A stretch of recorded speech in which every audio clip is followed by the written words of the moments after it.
आखिरकार नेपाल के PM KP ओली ने रिजाइन दे दिया है अपनी पोस्ट से। आंदोलन में इतना खून बहने के बाद, उनका पार्लियामेंट जल जाने के बाद, उनका खुद का घर जल जाने के बाद अब उन्होंने रिजाइन दे दिया है। लेकिन क्या आपने एक बात नोटिस करी, पिछले 3 से 4 सालों में भारत के जितने पड़ोसी देश हैं, चाहे वो पाकिस्तान हो, श्रीलंका हो, म्यांमार हो, बांग्लादेश हो और अब नेपाल, सब में पैटर्न सिमिलर रहा है कि प्रोटेस्ट हुए हैं और सरकार गिर दी गई है या गिरा दी गई है। अच्छी बात है, देश में अगर कुछ बुरा हो रहा है तो उसके खिलाफ प्रोटेस्ट करना चाहिए, लेकिन क्या ऐसा हो सकता है कि बड़ी पावर्स का इसमें हाथ हो सरकार गिराने में? वैसे हम कुछ ऐसा कह नहीं सकते, लेकिन ये बता सकते हैं कि इनमें फायदा किन देशों का है।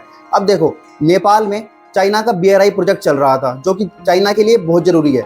अगर चाइना का इन्फ्लुएंस नेपाल में रहेगा तो वो अच्छे से हो पाएगा प्रोजेक्ट चाइना का। और साथ ही साथ अमेरिका का MCC प्रोजेक्ट, जिसमें वो ग्रांट दे रहा था नेपाल को और वहाँ पे डेवलप कर रहा था उनका देश, तो ये भी अमेरिका का प्रोजेक्ट चल रहा था, ताकि अमेरिका जो है इंडो पैसिफिक में, इस एरिया में अपना इन्फ्लुएंस जमा सके, अपनी सॉफ्ट पावर बना सके। और रही बात इंडिया की, इंडिया को कुछ नहीं चाहिए नेपाल से। इंडिया बस इतना चाहता है कि स्टेबिलिटी रहे नेपाल में, वहाँ पे एक ऐसे पीएम रहे जो भारत का साथ दें। लेकिन नेपाल के पीएम केपी ओली को प्रो चाइनीज माना जाता था, कहा जाता था कि वह चाइना की ज्यादा सुनते हैं। अब सबसे बड़ा सवाल ये है, रिजाइन तो दे दिया, लेकिन अब जो नेपाल के नए पीएम बनेंगे वो प्रो चाइनीज होंगे, प्रो USA होंगे या प्रो इंडिया होंगे, या फिर तीनों को बैलेंस करके चलेंगे? ये देखना है। अब आपको क्या लगता है, कमेंट करके बताएं। और ऐसे ही जियोपॉलिटिकल वीडियो के लिए फॉलो कर लें अपडेटेड अक्षय को।